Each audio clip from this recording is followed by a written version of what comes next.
Hello दोस्तों, हमने कई वीडियो में आपको बताया है कि बटर या घी जो है वेजिटेबल ऑयल से काफ़ी अच्छा है, लेकिन वेजिटेबल ऑयल थोड़ा सा एलडीएल कोलेस्ट्रॉल को इम्प्रूव करते हैं।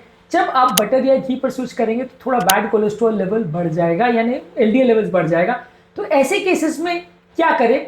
क्या आपने कभी इस बारे में सोचा है कि यदि आप घी पर स्विच करेंगे और आपका कोलेस्ट्रॉल बढ़ जाएगा तो क्या दवाइयों की ज़्यादा लेने की ज़रूरत पड़ेगी, या कुछ ऐसा बीच का रास्ता है जहाँ पे आप अपनी डाइट में वेजिटेबल ऑयल्स को हटा भी दें और उसके बावजूद भी आपका कोलेस्ट्रॉल उतना ज़्यादा आपको परेशान नहीं करे, दवा की इतनी ज़्यादा ज़रूरत ना पड़े। ये सारी चीज़ों पर हम बात करेंगे, क्योंकि देसी घी और बटर कंपैरेटिवली वेजिटेबल ऑयल से ज़्यादा हेल्दी है, कई तरह से इन्फ्लेमेशन और दूसरी चीज़ों में हमारी मदद करता है। लेकिन कोलेस्ट्रॉल का बढ़ना अक्सर एक फियर क्रिएट करता है, खासकर आपके डॉक्टर्स आपको डरा देते हैं। तो आज हम इस फियर को बस्ट करने का कोशिश करेंगे और कैसे हम इस प्रॉब्लम से निजात पा सके, इस पर बात करेंगे। टॉपिक पर जाने से पहले जो लोग हमारे चैनल पर नए हैं उन्हें रिक्वेस्ट करूंगा कि चैनल को सब्सक्राइब करें, वीडियोस को लाइक करें। टॉपिक के मिड पोर्शन में उसे इंटरेस्टिंग बनाने के लिए ट्रिविया सेक्शन में कुछ ऐसे साइंटिफिक स्टडीज और फैक्ट्स बताऊंगा इस टॉपिक के संदर्भ में, जो आपको ज्ञान भी देंगे और हैरान भी करेंगे। और यदि आप टॉपिक के एंड तक मेरे साथ बने रहते हैं, जैसा कि मैं उम्मीद करूंगा, तो कुछ ऐसे प्रैक्टिकल यूटिलिटी के पॉइंट्स बताऊंगा जो आपको इस टॉपिक से मिली इन्फॉर्मेशन को आपकी रोजमर्रा की जिंदगी में यूटिलाइज करने में मदद करेंगे। तो चलिए शुरू करते हैं मेरे साथ ये हेल्थ का सफर।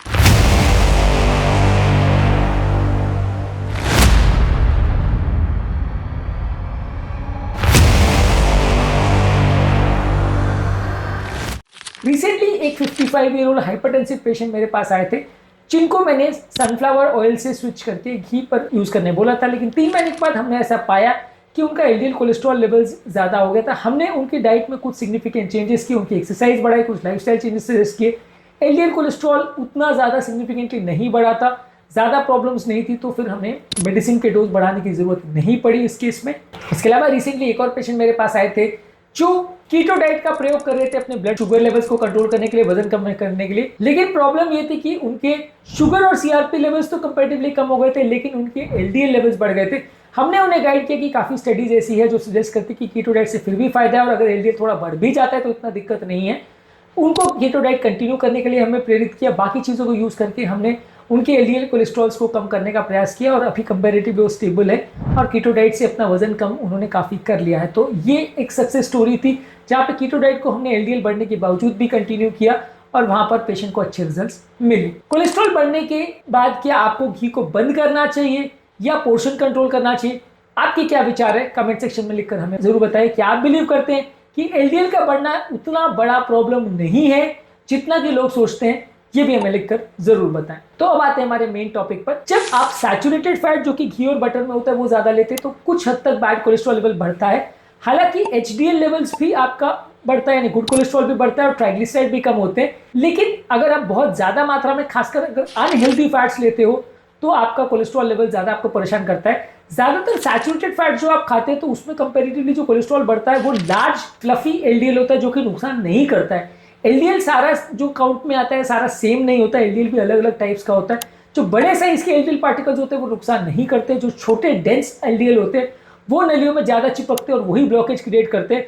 तो इसलिए ब्लड रिपोर्ट में अगर बढ़ा हुआ सारा एलडीएल आता है तो ऐसा जरूरी नहीं कि सारा ही नुकसानदायक है। उसमें काफी हद तक जो बड़े साइज के पार्टिकल्स है वो नुकसान नहीं करते। तो जो फैट खाने से कोलेस्ट्रॉल बढ़ता है वो ज्यादातर बड़े पार्टिकल्स बढ़ते हैं, और जो डायबिटीज की वजह से, ऑक्सीडेटिव स्ट्रेस की वजह से जो पार्टिकल्स बढ़ते हैं, वो छोटे पार्टिकल्स बढ़ते हैं, वो ज्यादा नुकसान करते हैं। तो इसलिए अगर फैट खाने से आपका अगर एलडीएल थोड़ा बढ़ भी रहा है तो इतना बड़ा इशू नहीं है। इसके अलावा आप थोड़े हेल्दी फैट ज्यादा लीजिए, घी बटर वगैरह ज्यादा लीजिए, बादाम है, अखरोट है, ओमेगा 3 फैटी एसिड्स वाली चीजें ज्यादा लीजिए, तो ये आपके गुड कोलेस्ट्रॉल को भी बढ़ाएगा। Olive oil, avocado, nuts, seeds, fatty fishes, ये सब को ज्यादा लीजिए तो आपके ओवरऑल कोलेस्ट्रॉल लेवल्स को ये कम करने में मदद कर सकता है। इसके अलावा हार्ट हेल्दी फैट जो कि मोनोअनसैचुरेटेड फैटी एसिड जैसे अखरोट और ऑलिव ऑयल में मिलेगा, इस पर आप ज्यादा फोकस करिए तो ये आपका उतना कोलेस्ट्रॉल लेवल नहीं बढ़ाता है और आपको फायदा भी करता है। पॉली अनसैचुरेटेड फैटी एसिड जैसे ओमेगा 3 फैटी एसिड जो कि फैटी फिशेस जैसे salmon, mackerel, sardine, tuna fish में मिलता है, चिया सीड्स और फ्लैक्स सीड्स और अखरोट में मिलता है। ये बॉडी के सूजन को कम करता है, एलडीएल और ट्राइग्लिसराइड को भी कम करता है, तो इसको आप ले सकते हैं। यदि आपको फिश बहुत ज्यादा पसंद नहीं, आप नहीं लेना चाहते, तो ओमेगा 3 फैटी एसिड्स के सप्लीमेंट्स आते हैं, उसका प्रयोग आप कर सकते हैं। ये आपके बिना दवा लिए भी आपके कोलेस्ट्रॉल लेवल्स को सिग्निफिकेंटली कम कर सकते हैं और आपके एलडीएल लेवल्स को उतना ज्यादा बिगड़ने या प्रॉब्लम्स होने के जो चांसेस कोलेस्ट्रॉल से होते हैं वो कम कर देते हैं। इसके अलावा कई खाद्य पदार्थ जो आपके एलडीएल लेवल को कम करते हैं उनको आप खाने में यूज कर सकते हैं, जैसे फाइबर रिच फूड प्रोडक्ट्स है, ये आप अगर ज़्यादा मात्रा में लेते तो कोलेस्ट्रॉल को कम कर सकते हैं। जैसे ओट्स है, दालें हैं, बीन्स है, छोले है, चने हैं। फ्रूट्स में एप्पल, अमरूद, सिट्रस फ्रूट, संतरा, मौसमी वगैरह ज्यादा ले सकते हैं। सब्जियों में गाजर है, ब्रसेल्स स्प्राउट्स है, शकरकंद है, ये ज्यादा ले सकते हैं। चिया सीड्स, फ्लैक्स सीड ले सकते हैं। कोशिश करिए कि फाइबर इंटेक एटलीस्ट 25 से 30 ग्राम डेली बेसिस पे रखें, तो ये आपके कोलेस्ट्रॉल वैल्यूज को कम करने में मदद करेगा। प्रोसेस मीट्स ज्यादा मत लीजिए। प्रोसेस मीट जैसे सॉसेजेस, बेकन, डेली मीट ये बैड कोलेस्ट्रॉल को बढ़ाते हैं, तो इनको अवॉइड करिए। मैदा बिल्कुल मत लीजिए और शुगर वाले खाद्य पदार्थ को ज्यादा मत लीजिए। ये आपके कोलेस्ट्रॉल लेवल्स, ट्राइग्लिसराइड और एचडीएल लेवल्स को मदद करेंगे अगर आप इनको कम करते हैं तो। बेकरी वाले ज्यादा प्रोडक्ट्स, स्नैक्स और जंक फूड में ट्रांस फैट्स या वनस्पति घी होता है, तो वो बिल्कुल मत प्रयोग करिए। ट्रांस फैट्स और ज्यादा नुकसान करते हैं और ये बहुत ज्यादा इन्फ्लेमेशन, सूजन बढ़ाते हैं, तो ये सबसे ज्यादा नुकसानदायक फूड प्रोडक्ट्स में आते हैं। इसके अलावा आप रेगुलर बेस पे एक्सरसाइज भी बढ़ा सकते हैं। एक्सरसाइज करने से आपका गुड कोलेस्ट्रॉल बढ़ता है और बैड कोलेस्ट्रॉल कम होता है, तो आपकी ट्राइग्लिसराइड्स को भी कम करता है और वेट लॉस में भी मदद करता है। तो यदि आप घी खा रहे हैं तो एटलीस्ट आधा से 1 घंटा डेली एक्सरसाइज करिए। इसमें एरोबिक एक्सरसाइज और स्ट्रेंथ ट्रेनिंग एटलीस्ट हफ्ते में 3 से 4 बार करिए। ये आपके वजन को भी कम करेगा और आपके मेटाबॉलिक प्रोफाइल को इंप्रूव करेगा, आपके कोलेस्ट्रॉल लेवल को इंप्रूव करेगा। इसके अलावा अपने कोलेस्ट्रॉल वैल्यूज को रेगुलर बेस पर चेक करते रहिए, देखने के लिए कि कितना आपका एलडीएल बिगड़ रहा है। Total cholesterol, LDL, HDL, triglycerides को रेगुलर बेस पर चेक करते रहिए। रेगुलर बेस पे लिपिड प्रोफाइल करने से आपको पता चलेगा कि एक्चुअल में आपके कोलेस्ट्रॉल में कितना वेरिएशन आ रहा है और क्या आपको दवाओं के डोजेस बढ़ाने की जरूरत है या नहीं। अगर फिर भी बहुत प्रॉब्लम हो रही है तो आप अपना दवाइयों का डोज बढ़ा सकते हैं। घी का पोर्शन साइज हमेशा कम रखिए। अगर आप अच्छे फैट्स ले भी रहे हो तो बहुत ज्यादा मात्रा में मत लीजिए। बहुत ज्यादा मात्रा में लेंगे तो आपका कोलेस्ट्रॉल वैल्यूज बढ़ेगा, थोड़ी मात्रा में लेंगे तो उतना दिक्कत नहीं आएगा। इसके अलावा प्लांट बेस्ड ऑल्टरनेटिव जैसे ऑलिव ऑयल, जिसमें unsaturated fats, mono unsaturated fats और एंटीऑक्सीडेंट ज्यादा होते हैं, उनको ज्यादा ले सकते हैं कम मात्रा में। कोकोनट ऑयल कंपेरेटिवली एक अलग तरह का सैचुरेटेड फैट है, जिसके घी या बटर जैसे उतने नेगेटिव इफेक्ट्स नहीं होते, तो इसका भी प्रयोग एज एन ऑल्टरनेटिव ट्राई करके देख सकते हैं। इसके अलावा एवोकाडो का प्रयोग कर सकते हैं। ये हेल्दी फैट्स प्रोवाइड करता है, जिसको आप कुकिंग के लिए प्रयोग कर सकते हैं। तो ये आप ऑल्टरनेटिव ट्राई कर सकते हैं यदि आपका घी बटर यूज करने से बहुत ज्यादा अगर कोलेस्ट्रॉल बढ़ रहा है और वाकई में अगर आपके लिए काफी बड़ा कंसर्न है पहले से मल्टीपल ब्लॉकेजेस है, तो आप ये सारे चेंजेस कर सकते हैं।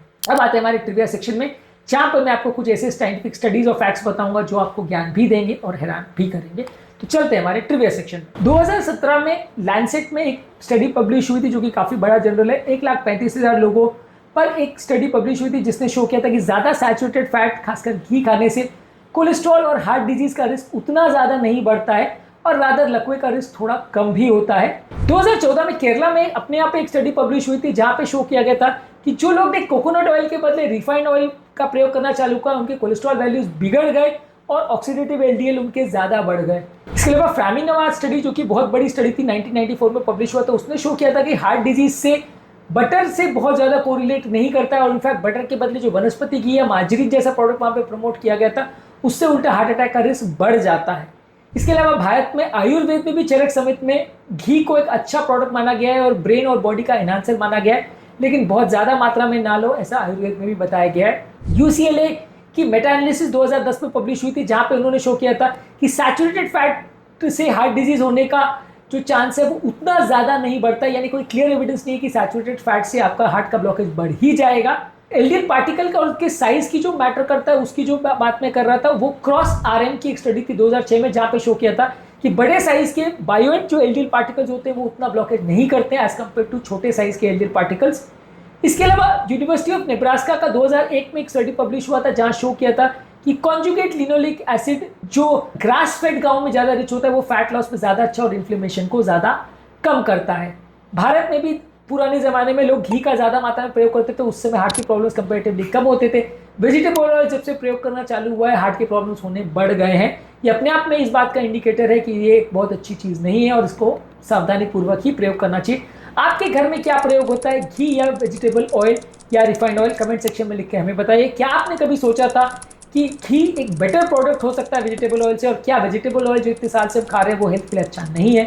ये भी हमें कमेंट सेक्शन में लिखकर जरूर बताओ। आप घी जो आप घर पे प्रयोग करते हैं वो घर पर बनाते हैं या कौन से ब्रांड का प्रयोग करते हैं, इसके बारे में भी जरूर कमेंट करें।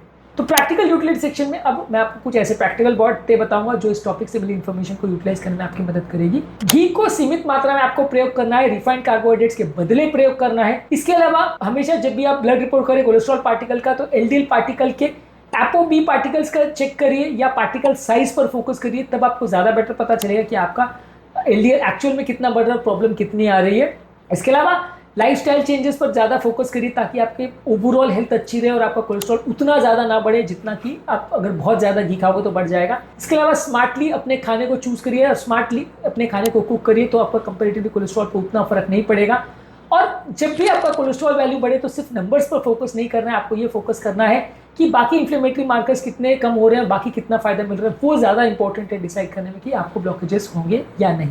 तो अब आप बताओ कि क्या एलडीएल आपको अब घी यूज करने से डिटर कर पाएगा या नहीं? क्या आपने अपने एलडीएल को मेजर किया है और घी खाने के बाद क्या उसमें फर्क देखने को मिला?